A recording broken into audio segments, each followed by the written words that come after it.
مغربی مکتبوں کی نئی روشنی، تیری تاریکیوں کا ازالہ نہیں۔ السلام علیکم دوستو، اگر آپ کو ہماری ویڈیو اچھی لگے تو لال بٹن پر ضرور کلک کریں اور بیل بٹن پر کلک کریں تاکہ ہماری ہر روز نئی ویڈیو آپ تک پہنچتی رہے۔ شکریہ۔ حکیم الامہ مولانا اشرف علی تھانوی رحمہ اللہ تعالیٰ نے بہشتی زیور میں لکھا ہے، عورتوں کو نصیحت کی ہے کہ میاں صاحب کو جب غصہ آئے اور وہ اول فول بک رہے ہوں، تھوڑی دیر کے لیے برداشت کر لو، جب اس کا غصہ ٹھنڈا ہوگا اس کو خود بخود ندامت ہوگی۔ آج کل یہ چیزیں اسکولوں میں بھی نہیں بتائی جاتی، یونیورسٹی میں بھی نہیں بتائی جاتی، یہ تو مذہب نے بتائی ہے نا یہ چیزیں، بزرگ لوگ کہہ کر گئے ہیں تو کوئی تو وجہ ہوگی۔ ہوتا کیا ہے کہ مرد کو جب غصہ آیا ہوا ہے، اس نے کچھ سنائی تو بیگم صاحبہ بھی آگے سے اینٹ کا جواب پتھر سے، تو پھر اس مرد اس کو مردانگی کے خلاف سمجھتا ہے اور معاملہ کیا ہو جاتا ہے، وہ بگڑ جاتا ہے۔ عورت تھوڑی دیر کے لیے، مردوں کی طبیعت میں اللہ نے غصہ رکھا ہے، اس کی پھر ایک میرا بیان ہو چکا ہے کیوں رکھا ہے، یہ پہوٹی ہوتے ہیں تھوڑے سے، مرد جو ہے نا وہ تھوڑا سا بد اخلاق ہوتا ہے، یہ اللہ نے بنایا ہے اس کو۔ شیر ہے نا جنگل کا، بھائی جنگل کا شیر دھاڑ دھوڑ تو کرتا رہے گا نا، وہ تبھی تو شیر ہے۔ تو مرد کی فطرت میں بھی اللہ نے چونکہ سربراہ بنایا ہے، اور جو بھی سربراہ ہوگا، جو حاکم ہوگا، اس کی طبیعت میں خود بخود سختی ہوگی، کیونکہ سختی کے بغیر آپ حکومت کر نہیں سکتے۔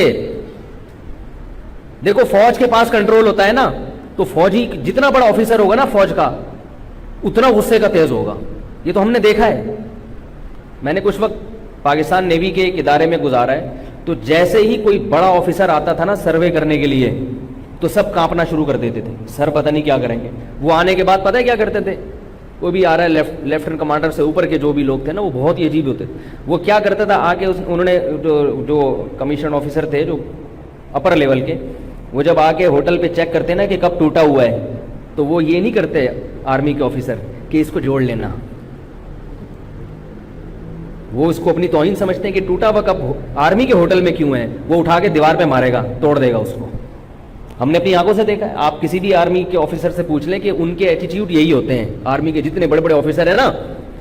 اور یہ آرمی انگریزوں نے اس کو وہ بنایا ہے، بڑے سوچ، اصل میں تو برطانیہ کی آرمی تھی نا، تو انگریز ہے بڑا ہوشیار، اس نے برطانیہ میں جب آرمی بنائی تو اس نے یہ اصول اور ضابطے بنائے کہ جتنا بڑا آفیسر ہوگا وہ اتنا ہی پخروٹی ہوگا، کیونکہ جتنا غصے کا تیز ہوگا، ماتحت پہ کنٹرول اتنا ہی اس کا زیادہ ہوگا، لوگ ڈریں گے، کیونکہ جنگ میں روب کی ضرورت ہے۔ ورنہ اب کیا ہے کہ جیسے ہی کوئی بڑا آفیسر سروے کے لیے آئے گا، سارے ہوٹل والے کانپنا شروع، یار یہ ٹوٹے ووٹے کب چھپا دو، نئے نئے کب خرید کے نا، اچھا اس کو، کیونکہ روب ہے تو کام ہو رہا ہے نا، جنگ میں یہ روب کام آتا ہے۔ اب جنگ میں اگر آرمی کا آفیسر فوجی سے کہے یار تم فائر کرو، وہ کہہ رہا ہے ابھی میں ادھر کھجا رہا ہوں، میں ادھر چائے تو پینا تھا یار، کہہ رہا ہے میں تیرے کو کہہ رہا ہوں بھائی تو فائر کر، سر کیا فائر لگا کے رکھیے، کر لیں گے نا یار، ایسے چلے گا حساب، اتنی دیر میں وہاں سے بم آ جائے گا۔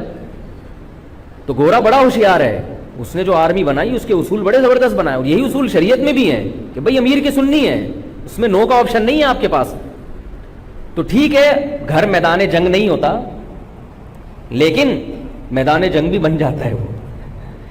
تو اس لیے اللہ نے مرد کو چونکہ گھر کا سربراہ بنایا ہے تو اس کی فطرت میں غصہ ڈال دیا ہے، تھوڑا سا بد اخلاق بنا دیا اس کو، تھوڑا سا اڑی اڑی کرے گا، وہ کرنی نہیں چاہیے، نبی صلی اللہ علیہ وسلم کی سیرت اختیار کرنی چاہیے۔ لیکن میں یہ خواتین کو یہ بات سمجھا رہا ہوں کہ یہ میاؤں کی جو تھوڑی بہت بد اخلاقی ہوتی ہے نا، اس کو اس کی فطرت کا حصہ سمجھو، فطرت کا حصہ سمجھو۔ بھائی اللہ نے اس کو شیر بنایا ہے تو کبھی نہ کبھی شیر کی طرح یہ گرجے گا، تو آپ کی ذمہ داری ہے اپنا گھر بسانے کے لیے، اور شوہر کے احسانات کو سامنے رکھ کر کے، اس کے احسانات بہت زیادہ ہیں، کتنے زیادہ احسانات ہیں، وہ تو شمار نہیں کر سکتی عورت ان احسانات کو۔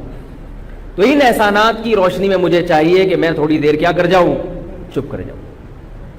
ایک مشہور واقعہ ہے نا، ایک عورت گئی ایک روحانی علاج والے کے پاس، وہ واقعی اچھے آدمی تھے جو کہ ہوتے نہیں ہیں عام طور پہ، تو وہ ٹرک سے علاج کرتے تھے لوگوں کا۔ تو وہ خاتون گئی، کہنے لگی کہ میرے گھر میں ہر وقت جہنم بنا ہوا ہے، لڑائی جھگڑے، کسی نے بندش کر دی ہے، کسی نے کچھ کر دیا ہے، اصل میں اپنی زبانوں پہ کنٹرول نہیں ہوتا، جب لڑائیاں ہوتی ہیں تو پھر کیا کہتی ہیں پڑوسن نے کر دی، جٹھانی نے کر دی، فلانی نے کر دی، یہ ہوتا ہے۔ تو وہ گئی جا کے کہنے لگی کہ میرے گھر میں نا میرے میاں سے لڑائیاں بہت ہوتی ہیں، اس نے کہا ٹھیک ہے ایک تعویذ دیتا ہوں, جب بھی آپ کے شوہر کو غصہ ہے لڑنا شروع کریں, یہ تعویذ منہ میں رکھ کے اس کو دانتوں کے درمیان میں دبا دیں, ایسے زور سے دبا دیں تعویذ, اور آدھے گھنٹے تک دبائے رکھیں, دیکھو کیسا اثر ہو. بھائی وہ ایسا ہی ہوا, جب شوہر کو غصہ ہے اس نے اول فل بکنا شروع کی, اور بکتے بھی عجیب عجیب ہیں بھائی. وہ کیا کیا بکتے ہیں بھی چھوڑو, کیونکہ بعض اب ہمیں بھی بکنا پڑ جاتا ہے. تو وہ اب وہ خاتون نے کیا کیا, وہ تعویذ اپنے دانتوں کے بیچ میں دبا لی. وہ بیچاری سمجھ رہی ہے کہ تعویذ کا اثر ہو رہا ہے, ظاہر ہے اتنی دیر کیا رہنا پڑا اس کو خاموش. تھوڑی دیر میں مرض نے جب اپنی بڑاس نکالی تو تھوڑی دیر میں اس کو غصہ تھا, یار وہ زیادہ ہی ہو گئی, ٹھیک ہے نا, اور کتنی اچھی ہے کہ آگے سے بول نہیں رہی. تو وہ پھر آدمی کی فطرت ہے, عورت اگر تھوڑا برداشت کر لے تو وہ باہر جا کے گٹکا کھانے کے لیے نکل جاتا ہے, یار تھوڑا فریش ہو کے آتا ہوں, غصے میں لڑائی نہ ہو جائے. اور جب باہر جائے گا گٹکا کھانے کے لیے تو خیال آ گیا گٹکا واپسی میں بیگم کے لیے بھی لیتا ہوں. جب غصہ ٹھنڈا ہوتا ہے نا تو انسان کی بالکل عجیب کیفیت ہو جاتی ہے. غصے کے وقت تو پاگل ہوتا ہے, اور غصہ جب ٹھنڈا ہوتا ہے تو بالکل الگ کیفیت. تو اب عورت کی ذمہ داری ہے کہ شوہر کے غصے کو کیا کرے, ٹھنڈا کرے. غصہ ٹھنڈا ہو گیا پھر یہ خود اس کو ندامت ہوگی, تو جائے گا اپنے لیے بھی گٹکا لے کر آئے گا اور آپ کے لیے بھی گٹکا لے کر آئے گا. تو اب کیا ہے, اس عورت نے تعویذ دانتوں کے درمیان میں دبایا, اتنی دیر خاموش رہی, میاں صاحب نے اول پھول بک دی, اس کے بعد چپ ہو گئے, کہ یار یہ تو بڑی اچھی بیوی ہے, کچھ بولتی نہیں ہے, اور میں نے تو زیادہ ہی بول دی. جب غصہ ٹھنڈا ہوا بیگم کو منانے بیٹھ گیا. شریف آدمی یہ کام کرتا ہے, جو یہ ساری باتیں ان کی ہوتی ہیں تمیز اور دے, جو ذرا انسان ہو. جو انسان ہی نہیں ہے وہ تو پھر اس کے لیے تو کوئی احکام ہی نہیں ہے نا. تو پھر وہ منانے بیٹھ گیا. تو بیگم نے کہا یار تعویذ بڑا خاندانی دیا ہے اس نے, تعویذ بڑا خاندانی دیا ہے. تو یہ بڑا بہترین تعویذ ہے کہ یہ بزرگوں نے لکھا ہے. میری کیا اوقات ہے بھائی جو میں نصیحت کروں, ایسی باتیں کروں. حکیم الامہ مولانا شریف تھانوی رحمہ اللہ تعالیٰ, ان کو حکیم اس لیے تو کہا جاتا تھا, حکمت سے بھری باتیں ان کی. انہوں نے بہشتی زیور میں لکھا ہے کہ مرد کو جب غصہ آ رہا ہو, عورت کو چاہیے وہ تھوڑی دیر کے لیے برداشت کر لے. اور ایک اور بڑی پیاری بات لکھی ہے, فرمایا عورت کبھی شوہر کو دھمکیاں نہ دے, کبھی بھی شوہر کو دھمکیاں نہ دے, اس سے معاملہ بڑا خراب ہوتا ہے. خواتین مرد کی فطرت نہیں سمجھتی. جب عورت شوہر کو دھمکی دیتی ہے نا, میں یہ کر دوں گی, یہ کروا دوں گی, تو مرد کو پھر یہ احساس ہوتا ہے کہ اب اگر میں نے نرم لہجہ اختیار کیا تو یہ سمجھے گی کہ میں اس کی دھمکیوں سے ڈر گیا ہوں. کبھی یہ دھمکی نہ دے کہ تم طلاق دے کے دیکھو تو میں کرتی کیا ہوں تمہارے ساتھ.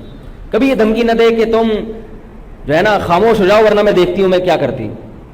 تو حکیم الامہ نے لکھا ہے خواتین کو سمجھانے کے لیے کہ جس ذات کو اللہ نے میدان جنگ میں لڑنے کے لیے پیدا کیا ہو, میدان جنگ میں مرد کو اللہ نے اتنی بہادری دی ہے کہ وہ توپوں کے سائے میں, بموں کے سائے میں, میزائلوں کے سائے میں لڑتا ہے میدان جنگ میں. ہوتا ہے کہ نہیں ہوتا؟ یہ تلواروں سے لڑا کرتے تھے, تیروں سے لڑا کرتے تھے, اور اب کس سے لڑتے ہیں؟ توپوں سے لڑتے ہیں. آج بھی دنیا کی جتنی بڑی بڑی آرمیز ہیں مردوں کو زیادہ رکھتی ہیں, خواتین کو رکھتی بھی ہے نا تو وہ بہت ہی محدود پیمانے پر, اور وہ خواتین بھی معاشرے سے بالکل ایک الگ تھلگ ہی ہوتی ہیں, اور ان کو بھی ایسے فرنٹ پہ اس طرح سے اہم پوائنٹس پہ نہیں بھیجا جاتا. فرمائیں کہ جس کو اللہ نے میدان جنگ میں توپوں کے مقابلے میں لڑنے کے لیے پیدا کیا ہو, وہ ڈرے گا تمہاری دھمکیوں سے؟ اس کو اگر ان کی دھمکیاں صحیح بھی لگیں گی نا تو وہ اس وقت اس کو کیا آئے گا کہ یار یہ میری عورت ہو کر, میری بیوی ہو کر, ایک عورت ذات ہو کر مجھے کیا کر رہی ہے دھمکیاں. وہ صحیح دھمکیاں بھی ہوں گی تو وہ ایسے موقع پر اس میں ایک غیرت جاگ جائے گی, اور وہ کچھ کر لے گا جس پر بعد میں خود اس کو ندامت ہوگی کہ یہ میں نے غلط کیا ہے.